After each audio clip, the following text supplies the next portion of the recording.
नमस्कार, मैं हूं आपके साथ निशु शर्मा और आप देख रहे हैं हमारा खास बुलेटिन हमारा उत्तर प्रदेश। चलिए शुरुआत करेंगे बड़ी खबर के साथ, जहां गोरखपुर को सीएम योगी आदित्यनाथ की तरफ से बड़ा तोहफा मिला है। गोरखपुर को 2251 करोड़ की सौगात मिली है।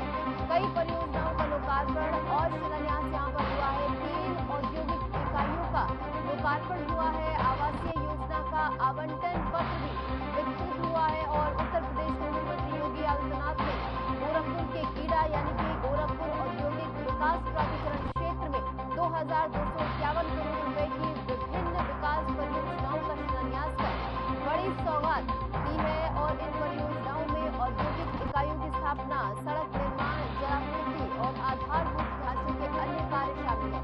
मुख्यमंत्री ने कहा कि परियोजनाएं गोरखपुर और पूर्वांचल के औद्योगिक विकास को नई दिशा देंगे और युवाओं के लिए रोजगार के नए अवसर इसके जरिए पैदा होंगे। तो बड़ी खबर हमने आपको बताई, जहां पर सीएम योगी आदित्यनाथ की ओर से बड़ा तोहफा दिया गया है और जनता को बड़ी सौगात उनकी ओर से दी गई है। पूर्वांचल में औद्योगिक उछाल अब इसके जरिए देखने को मिलेगा।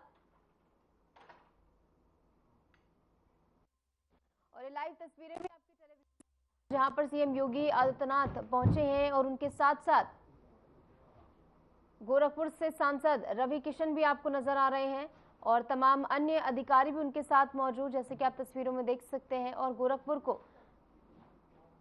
नया रूप यहां पर मिलता हुआ अब नजर आएगा। रोजगार के नए अवसर इससे पैदा होंगे, यानी सीधे तौर पर इसका लाभ जो है वो युवाओं को मिलता हुआ अब नजर आएगा। और इसी के साथ गोरखपुर से सांसद रवि किशन भी सीएम योगी आदित्यनाथ के साथ मौजूद, जहां पर रोजगार के नए अवसरों को सृजित करने के लिए एक बड़ी पहल के तौर पर इसे देखा जा रहा है। और गोरखपुर को अब एक नया रूप, जिसे कहा जाए कि भव्य रूप, मिलता हुआ नजर आएगा। रोजगार के नए अवसर इससे सृजित होंगे और सीधे तौर पर युवाओं के लिए सबसे बड़ी सौगात ही रहेगी, क्योंकि इसके जरिए जो है रोजगार उन्हें मिल पाएगा और रोजगार को बढ़ावा देने के लिए लगातार सरकार अपनी प्रतिबद्धता को दोहराती आई है। और ऐसे में आज भी जब लगभग 2200 करोड़ रुपए की इन परियोजनाओं का शिलान्यास हुआ है, बड़ी सौगात जब जनता को दी गई है, तो ऐसे में सीधा इसका फायदा जो है वो युवाओं को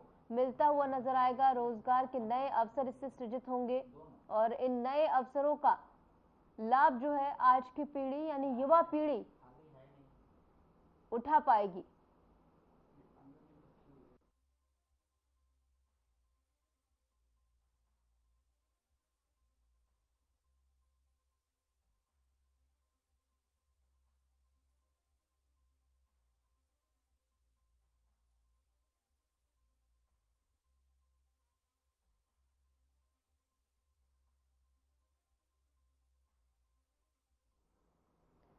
तो सांसद रवि किशन भी यहाँ पर मौजूद और इसी के साथ एक बड़ी सौगात गोरखपुर वासियों को आज मिली है, क्योंकि लगभग 2200 करोड़ रुपए की इन परियोजनाओं का शिलान्यास सीधे तौर पर सीएम योगी आदित्यनाथ ने किया है। और गोरखपुर का एक नया रूप इस दौरान आपको अब दिखता हुआ नजर आएगा। सबसे बड़ा अवसर जो है युवाओं के लिए होने वाला है। ऐसे में सीएम योगी आदित्यनाथ इस खास अवसर पर क्या कुछ कह रहे हैं, सुनिए। मातृशक्ति की गरिमा की रक्षा न कर सकते हो, क्या उनसे आप विकास की उम्मीद करते हैं? क्या उनसे विकास की उम्मीद करते हैं? वे कभी विकास नहीं किए हैं, आगे भी विकास नहीं करने वाले हैं, नहीं करने वाले हैं। जब समाजवादी पार्टी की सरकार थी, गोरखपुर में बिजली यदा कदा आ पाती थी, यदा कदा आती थी। ये लोग उजाले के दुश्मन थे। इनके समय में अराजकता होती थी। सामाजिक ताने बाने को छिन्न भिन्न करके ये लोग आपस में ही लड़ा करके तुष्टीकरण की नीति पर चल करके सामाजिक भेदभाव के माध्यम से समाज में वैमनस्यता पैदा करते थे। परिणाम क्या होता था कि विकास छूट जाता था।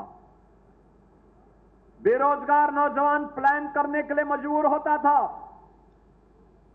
आज सरकार की स्पष्ट नीति,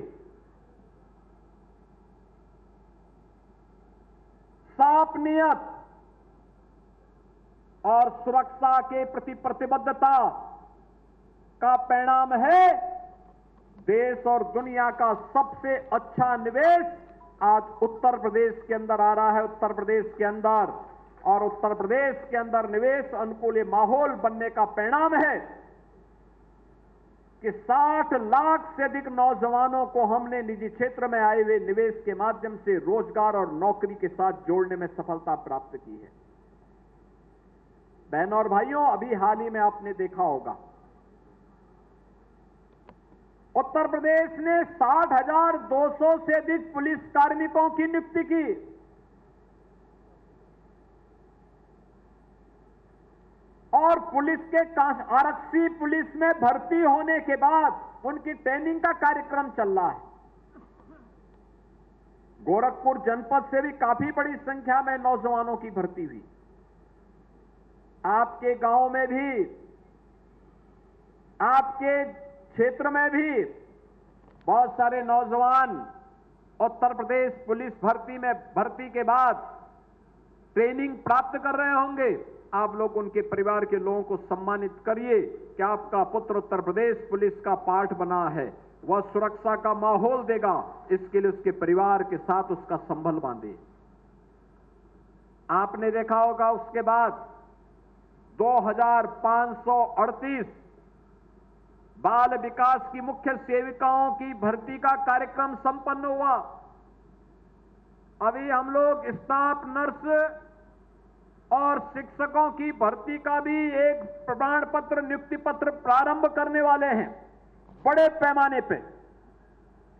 पुलिस की नई सब इंस्पेक्टर की भर्ती निकल चुकी है और नई भर्ती के भी विज्ञापन बहुत शीघ्र आने वाले हैं। सरकारी क्षेत्र में भी नौकरी की बाढ़ आई है। नौकरी ही नौकरी है, रोजगार ही रोजगार है, क्योंकि सरकार चाहती है उत्तर प्रदेश के नौजवान को कहीं दूसरी जगह हाथ फैलाने की नौबत ना ले पाए और उत्तर प्रदेश का नौजवान उत्तर प्रदेश के अंदर ही नौकरी पाएगा। ये जो कुछ भी किया जा रहा है केंद्र और राज्य सरकार के द्वारा, प्रधानमंत्री मोदी जी के मार्गदर्शन में एक विकसित भारत के लिए, विकसित भारत तब होगा जब विकसित उत्तर प्रदेश होगा। विकसित उत्तर प्रदेश तब होगा जब गोरखपुर विकसित होगा, देवरिया विकसित होगा, कुशीनगर विकसित होगा, महाराजगंज विकसित होगा, बस्ती, सिद्धार्थनगर, संत कबीरनगर, मऊ, आजमगढ़, बलिया ये विकसित होंगे। जब पिपरोली विकसित होगा, जब एक एक गांव आत्मनिर्भर बनेगा, उस आत्मनिर्भरता के लक्ष्य को प्राप्त करने की दिशा में हर जनपद को, हर गांव को, हर नगर निकाय को विकसित और आत्मनिर्भर बनाने के लिए ही ये सभी कार्यक्रम चल रहे हैं। इन कार्यक्रमों के पीछे हर चेहरे पर खुशहाली लाना है, हर बेटी को सुरक्षा की गारंटी देनी है, हर व्यापारी और उद्यमी को सुरक्षा की गारंटी भी देनी है। याद करिए, इनके समय में चौथ वसूली जाती थी उद्यमियों से, व्यापारियों से। आज कोई किसी व्यापारी से, किसी उद्यमी से कोई इस प्रकार का गुंडा टैक्स नहीं ले सकता है, और गुंडा टैक्स लेगा तो उसको मालूम है कि अगले चौराहे पर यमराज उसका इंतजार कर रहा होगा। यमराज के यहां जाने का रास्ता सीधे सीधे खोलने की गारंटी अवश्य हो जाएगी। बहनों और भाइयों, ये जो माहौल पैदा हुआ है विकास का, एक सकारात्मक माहौल है, और इस सकारात्मक माहौल के साथ मैं धन्यवाद दूंगा पिपरोली विकासखंड के लोगों को, सैजनवा विकासखंड के लोगों को, पाली विकासखंड के लोगों को, खजनी, बेलघाट, सिकरीगंज, धुलियापार, उरवा, इन सभी क्षेत्र के लोगों को जिन्होंने विकास के इस कार्यक्रम के साथ जुड़ करके यहां पर निवेश के लिए सरकार। चलिए खबरों में आगे बढ़ेंगे। एक बड़ी खबर आपको बता दें अयोध्या से, जहां राम जन्मभूमि में सुरक्षा बैठक को लेकर बड़ी खबर है। सीसीटीवी निगरानी जैसे मुद्दों पर चर्चा हुई है और सुरक्षा बल तैनाती को लेकर मंथन हुआ है। बैठक में कई अधिकारी शामिल होंगे। श्रद्धालुओं की बढ़ती संख्या पर मंथन यहाँ पर हो रहा है, क्योंकि लगातार श्रद्धालुओं की संख्या बढ़ रही है। तो ऐसे में राम जन्मभूमि परिसर में सुरक्षा समिति की इसी के मद्देनजर बैठक हुई है। बैठक में एडीजी सुरक्षा, पीएससी, सीआरपीएफ, एसएसएफ, खुफिया एजेंसी के वरिष्ठ अधिकारी और राम मंदिर ट्रस्ट के पदाधिकारी शामिल होंगे। बैठक में भीड़ नियंत्रण, सीसीटीवी, इलेक्ट्रॉनिक निगरानी और अतिरिक्त सुरक्षा बलों की तैनाती पर चर्चा होगी। ये बैठक हर 3 महीने में होती है। आगामी त्योहारों और श्रद्धालुओं की बढ़ती संख्या को ध्यान में रखते हुए ये मंथन होगा। ये बड़ी खबर हम आपको बता रहे हैं, जहां पर आज एक बड़ी बैठक हुई है। सुरक्षा बल की तैनाती को लेकर मंथन हुआ है। बैठक में कई अधिकारी शामिल हुए और ऐसे में इसका फोकस ये रहा, क्योंकि राम मंदिर में जिस तरीके से लगातार श्रद्धालुओं की संख्या बढ़ रही है, तो ऐसे में क्राउड मैनेजमेंट को लेकर आने वाले समय में क्या कुछ कदम उठाए जाने हैं, इस पर चर्चा हुई। प्रधानमंत्री नरेंद्र मोदी पर कांग्रेस के अधिकारी ट्विटर हैंडल से की जा रही आपत्तिजनक टिप्पणियों को लेकर सियासत गर्मा गई है। कन्नौज भाजपा आईटी सेल के पदाधिकारियों ने एसपी से मिलकर कांग्रेस के खिलाफ तहरीर दी और सख्त कार्रवाई की मांग की है। वहीं पूर्व सांसद सुब्रत पाठक ने कांग्रेस और राहुल गांधी पर हमला बोलते हुए कहा कि प्रधानमंत्री की मां और उनकी जाति पर अभद्र भाषा का इस्तेमाल करना शर्मनाक है। सुब्रत पाठक का कहना है कि ये वंशवाद की राजनीति का नतीजा है, क्योंकि एक ईमानदार बेटे के हाथ में सत्ता कांग्रेस को रास नहीं आ रही। इसी कड़ी में भाजपा विधायक कैलाश राजपूत ने भी राहुल गांधी पर सीधा निशाना साधा और कहा कि अगर प्रधानमंत्री बनने की चाहत थी तो मनमोहन सिंह को हटाकर बन जाते। देखो, एक स्वाभाविक है कि हमारी संस्कृति में माँ का एक बहुत बड़ा स्थान है और जब कोई भी किसी की माँ को जब गाली देता है तो स्वाभाविक है कि व्यक्ति को शायद इससे बड़ी कोई ठेस पहुंच ही नहीं सकती, क्योंकि किसी भी व्यक्ति का अस्तित्व उसकी माँ के ही कारण से है। तो प्रधानमंत्री जी की माँ, और वो भी जो अब दुनिया में नहीं है, तो उनके लिए इतने तुच्छ शब्दों का प्रयोग जो किया गया वो वास्तव में दुखद है, बेहद निंदनीय है। लेकिन सबसे बड़ा विषय ये है कि आखिर ये राहुल गांधी इस तरीके की हरकत करते क्यों हैं। और जिस प्रकार से राहुल गांधी ने पिछले कई दिनों से लगातार प्रधानमंत्री श्री नरेंद्र मोदी जी के लिए निम्न स्तर की भाषा का प्रयोग किया है, आज उसी से प्रेरित होकर इनके कार्यकर्ता इस स्तर तक पहुंच गए कि उनकी मां को भी अभद्र भाषा का प्रयोग किया, उनकी माता जी के लिए। हम सबने देखा है कि जिस प्रकार से कांग्रेस और राहुल गांधी के जुड़े इर्द गिर्द लोगों के द्वारा लगातार प्रधानमंत्री जी के लिए किस प्रकार के ओछे शब्दों का प्रयोग किया जाता है। सोशल नेटवर्किंग साइट ट्विटर पर पिछले काफ़ी दिनों से देश के प्रधानमंत्री, विश्व के नेता, राष्ट्र के नायक माननीय नरेंद्र भाई मोदी जी के खिलाफ जो जहर उगला जा रहा है वो वास्तविक बर्दाश्त से बाहर है, जिससे देश की जनता में और भाजपा के करोड़ों करोड़ कार्यकर्ताओं में बेहद रोष है। उसी के संबंध में आज मैं पुलिस अधीक्षक कप्तान कन्नौज से मिला। मैंने एक लिखित में एक रिपोर्ट दी है, जिस रिपोर्ट में माननीय प्रधानमंत्री जी को जो ट्विटर हैंडल से, कांग्रेस पार्टी के ट्विटर हैंडल से चोर कहा गया है, उसी के संबंध में रिपोर्ट दी गई है, जिस पर कड़ी कार्रवाई करने को मैंने निवेदन किया है कप्तान से। और कांग्रेस पार्टी के जितने भी नेता इस आपत्तिजनक भाषा शैली में सम्मिलित हैं, उन सब के खिलाफ कड़ी कार्रवाई का मैंने निवेदन किया है। हमें आश्वासन भी मिला है कन्नौज कप्तान की ओर से कि कड़ी कार्रवाई की जाएगी, क्योंकि कांग्रेस पार्टी का जो ट्विटर हैंडल है वो पिछले 10-12 दिनों से माननीय प्रधान।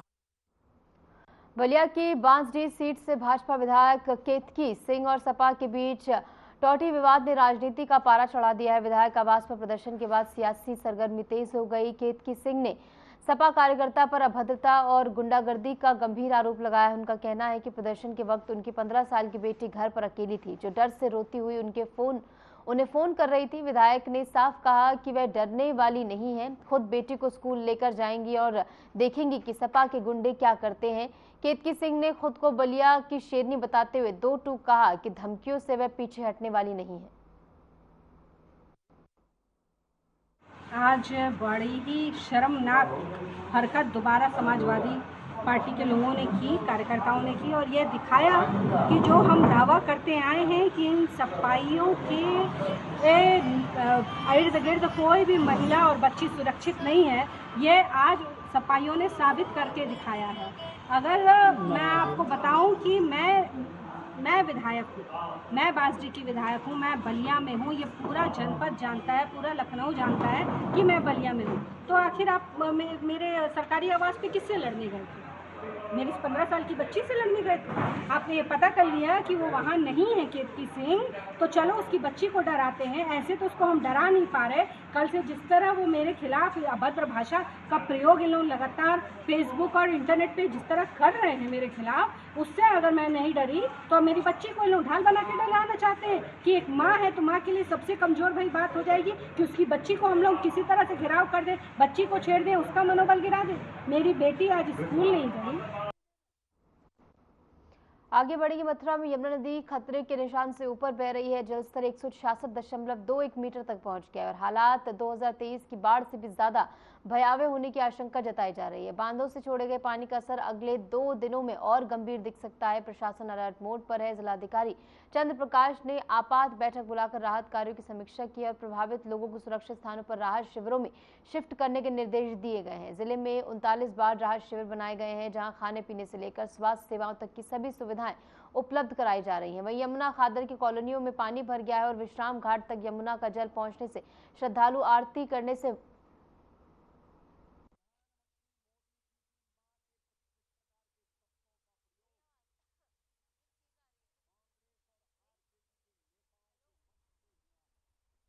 देखिए, यमुना जी में वर्तमान समय में यमुना जी 35 सेंटीमीटर खतरे के निशान से ऊपर बह रही हैं, परंतु कल ताजेवाला डैम से 3,29,000 क्यूसेक पानी छोड़ा गया, जिसका प्रभाव 4 तारीख को और 5 तारीख को अपने उस पे होगा, पीक पे होगा।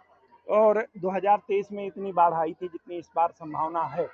चूँकि 2023 का अनुभव हम लोगों के पास है और जो वल्नरेबल पॉइंट हैं जहाँ से पॉपुलेशन शिफ्ट करनी पड़ी थी या मवेशी शिफ्ट करने पड़े थे, वो सारे पॉइंट हैं और कहाँ कहाँ रखना है वो भी हम लोगों को पता है।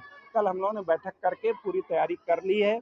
आज आप स्वयं यहाँ देख रहे होंगे जयसिंहपुरा के लोग यहाँ लाए गए हैं, उनके खाने पीने की पर्याप्त व्यवस्था की गई है, पीने के पानी की शुद्ध व्यवस्था है, मोबाइल टॉयलेट आदि लगाए गए हैं, मेडिकल कैंप ऑलरेडी लगा हुआ है और अभी इन लोगों के लिए गद्दे आदि का भी इंतजाम किया जा रहा है। इसी तरीके से हम लोगों ने अभी तक 5 जगह बनाए हैं, 5 पॉइंट जहां।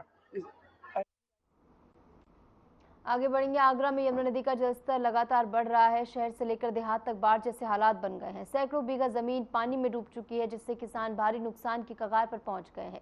वहीं लगातार बारिश और बढ़ते जलस्तर को देखते हुए प्रशासन ने अलर्ट जारी किया। जिलाधिकारी ने एहतियातन सभी स्कूलों में अवकाश घोषित कर दिया है। प्रशासनिक टीमें हालात पर लगातार नजर बनाए हुए हैं।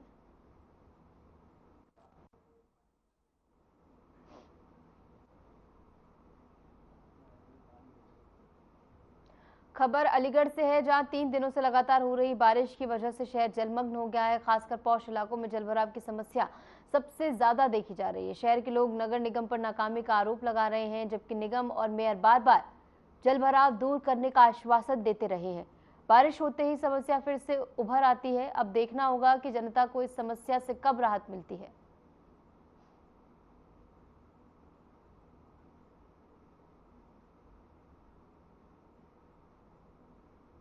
खबर हमीरपुर से है, जहां जिलाधिकारी घनश्याम मीणा के निर्देश पर 1 से 30 सितंबर तक नो हेलमेट नो पेट्रोल अभियान शुरू किया गया है। इस अभियान का उद्देश्य सड़क सुरक्षा को बढ़ावा देना और हेलमेट न पहनने वालों के खिलाफ सख्त कदम उठाना है। पेट्रोल पंप संचालकों को अभियान का पालन कराने के लिए आवश्यक दिशा निर्देश दिए गए हैं। इसके साथ ही 1 से 6 सितंबर तक जन जागरूकता के लिए विभिन्न स्थानों पर होर्डिंग्स, बैनर और कटआउट लगाए जाएंगे, ताकि जनता को हेलमेट पहनने के महत्व के बारे में जागरूक किया जा सके।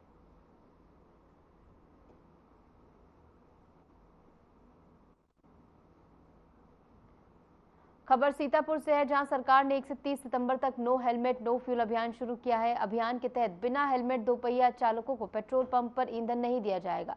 मुख्यमंत्री योगी आदित्यनाथ ने जनता सुरक्षा नियमों का पालन करने की अपील की है। पेट्रोल पंप संचालकों और पुलिस प्रशासन को निगरानी के निर्देश दिए गए हैं। यह कदम सड़क सुरक्षा बढ़ाने के लिए अहम माना जा रहा है।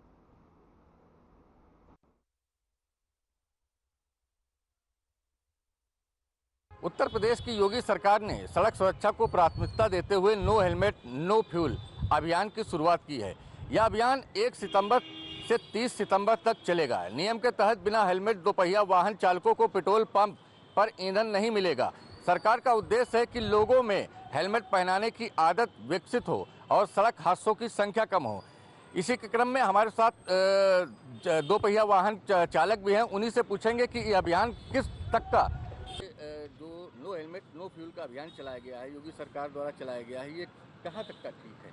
बहुत बढ़िया है और ये हम इसमें योगी जी की प्रशंसा करेंगे कि वो हेलमेट के लिए हम सभी को बाध्य कर रहे हैं, क्योंकि आज अपने भारत में ऐसा होता है कि जब तक किसी पर अगर उस पर प्रतिबंध ना लगाया जाए तो कोई भी नियम का पालन नहीं करता है। तो जागरूक हो रहे हैं। अब जब इस तरह से जब उसको ईंधन ही नहीं मिलेगा पेट्रोल पंप पर तो गाड़ी चलाएगा कैसे, और जब गाड़ी चलाएगा नहीं तो उसका काम बंद हो जाएगा। पेट्रोल पंप पे जब आप ईंधन लेने आते हैं हेलमेट लगा होगा तभी मिलता है, वरना नहीं मिलेगा। हाँ, तो लगभग सारे पंप पर ऐसा ही हो रहा है। कुछ एक पेट्रोल पंप पर हैं जो शहर के किनारे हैं, जिनके यहाँ कम सेल है, तो वहाँ पर भले मिल जाए, लेकिन बाकी शहर के जितने लोकल में हैं वो सभी यही कह रहे हैं कि आप पहले हेलमेट लेकर के आएँ। अच्छा, हमारे साथ एक और बाइक सवार हैं, उनसे भी बात करेंगे। ये बताइए, जो ये अभियान चलाया जा रहा है, जागरूक अभियान है, ये सड़क सुरक्षा को लेकर है, क्या इसका आपका क्या मत है? पहली बात तो यह है कि सरकार जो भी करती है हम जनता के हित में ही करती है, तो जो भी फैसला है अच्छा है। अच्छा जी, देखिए, बहुत ज़रूरी आवश्यक है, क्योंकि सड़क सुरक्षा जीवन रक्षा को ध्यान में रखते हुए और आए दिन देखी जा रही है कि कितनी दुर्घटनाएं बढ़ती जा रही हैं और छोटे छोटे बच्चों को घर से चाबी बच्चे निकाल लेते हैं और गाड़ी लेकर फर्राटा भरते हैं और देखना पड़ता है कि रोड के ऊपर लहूलुहान हो जाते हैं। ऐसी घटनाओं की पुनरावृत्ति ना हो, इस विषय को गंभीरता से ध्यान में रखते हुए और ये ध्यान देना है कि मोदी जी का आदेश है और जिलाधिकारी जी का आदेश है, तो हम लोगों का अनुशासन में रहना, अनुशासन को ध्यान में रखते हुए अपनी जीवन की प्रति गंभीर होना है। यह आदेश स्वागतपूर्ण है। जय हो। कहीं पेट्रोल पंप द्वारा कर्मियों द्वारा हेलमेट भी प्रोवाइड किया जा रहा है, लोगों को पहना दिया जाता है और फिर उसके बाद पेट्रोल डाल दिया जाता है, फिर उतार लिया जाता है। अब ये उत्तर प्रदेश की जनता को इस विषय पर थोड़ा गंभीरता से सोचना चाहिए, क्योंकि ये जीवन रक्षा से जुड़ी हुई बात है। अगर हम थोड़ा लापरवाही करते हैं तो उसका खामियाजा दूसरे आने वाली पीढ़ी को भुगतना पड़ता है। इसलिए हम लोगों को सजग होना पड़ेगा, तभी कुछ आगे हो सकता है। आदेश पारित होने से कुछ नहीं होता है। हमारे साथ कुछ लोग और भी हैं, उनसे भी बात करेंगे। जो एक नियम लागू किया गया है 1 सितंबर से, नो हेलमेट नो, उसके बारे में क्या आप कहना चाहते हैं? हेलमेट जरूरी है, सड़क पे चलते हुए चोट लगने का डर रहता है, हेलमेट है तो सिर सुरक्षित रहेगा, इसलिए ये बढ़िया नियम है और सबको इसका पालन करना चाहिए। अच्छा, बगैर हेलमेट क्या पेट्रोल पंप वाले फ्यूल दे रहे हैं? नहीं दे रहे हैं ना। हमारे साथ और लोग भी हैं, उनसे भी बात करेंगे। जी सर, ये जो नियम लागू किया गया है नो हेलमेट नो फ्यूल, उसके बारे में क्या नजरिया? सर बहुत अच्छा नज़रिया है, इससे दोनों लोगों की सेफ्टी रहती है। सर तेल तो मिलेगा ही नहीं, तो कंफर्म हो गया है, और उसके साथ ज़िंदगी की भी बचत है। मान लीजिए कहीं एक्सीडेंट धोखा हादसा सब होता रहता है, इससे कई हम आम जनजीवन को आराम ही रहेगा इससे। हमारे साथ कुछ और लोग भी हैं, ये पेट्रोल का पंप कर्मी हैं, इनसे हम पूछते हैं कि आप ये बताइए, लगातार जो यहाँ पे बाइक सवार आ रहे हैं जी, उनको जो हेलमेट पहन के आता है उनको देते हैं या बगैर हेलमेट? नहीं, जो हेलमेट पहन के आता है उन्हीं को देते हैं, उन्हीं को दे रहे हैं, बिना हेलमेट वाले को नहीं। आपके नजरिए से नियम कैसा है? नियम बहुत अच्छा है, नियम बहुत अच्छा है, ये स्वयं ग्राहक के जीवन के लिए है, वो लगाएं ताकि। हमारे साथ और भी एक लोग हैं, उनसे भी बात करना चाहते हैं। ये बताइए, जो 1 सितंबर से नया नियम जो एक लागू किया गया है, ये नियम तो पहले से भी चल रहा था जी, लेकिन क्या कहना चाह रहे हैं? इस पे क्या काफ़ी सारी टंकियों में फ्यूल मिलता है, ठीक है, ऐसा नियम पहले भी आए थे, ठीक है, कुछ कारणवश नहीं ऐसे चल पाएगा नियम, ठीक है, गलती टंकी वालों की नो हेलमेट नो फ्यूल है तो नो हेलमेट होनी चाहिए, ठीक है, इन लोगों को टाइट रहना चाहिए, बाकी ये लोग फ्यूल देते हैं, हर टंकी में फ्यूल मिलता है। अच्छा, कल RNTV के कैमरे में एक फुटेज कैद हुई थी लालबाग पेट्रोल पंप की। वो लोग क्या करते हैं, एक हेलमेट जो है दूसरे को पहना देते हैं, फिर उसके बाद फ्यूल डाल लेते हैं, फिर दूसरे को पहनाते हैं, उसके बाद। हाँ, ये ऐसे 2-3 पेट्रोल पंप सीतापुर में ऐसी हैं जिसपे फैसिलिटी है कि पेट्रोल खुद प्रोवाइड कराते हैं हेलमेट। हमारे साथ एक लोग और भी हैं, उनसे भी बात करना चाहते हैं। क्या ये जो नियम जो लागू हुआ है उस किस नजरिए से देख रहे हैं? सरकार के द्वारा जो भी नियम लागू किया गया है नो हेलमेट नो फ्यूल को लेकर के, बहुत ही अच्छा कदम है। इससे सड़क पर हो रही दुर्घटनाएं जो हैं उनमें काफ़ी हद तक लगाम लगेगी। और ये हर एक नागरिक को ये चाहिए भी कि वो अपना जो भी नियम सरकार ने निकाले हैं उन पर ध्यान दे और अच्छी तरीके से इसको फॉलो करे ताकि जीवन रक्षा हो सके। से बाइक सवार जो हैं इस अभियान की तरफ जागरूक भी हो रहे हैं। अभियान को सफल बनाने के लिए पेट्रोल पंप संचालकों को स्पष्ट रूप से निर्देश भी दिए गए हैं कि बिना हेलमेट किसी बाइक सवार को पेट्रोल न दिया जाए। साथ ही परिवहन विभाग और पुलिस विभाग की निगरानी में जिम्मेदारी उसकी सौंपी गई है। यह पहल सड़क सुरक्षा को जागरूक की दिशा में बहुत महत्वपूर्ण है और सराहनीय भी है। आरएन टीवी के लिए वीडियो जर्नलिस्ट के साथ मैं अवनीश सिंह, सीतापुर। और फिलहाल के लिए हमारे इस खास बुलेटिन में इतना ही। नमस्कार।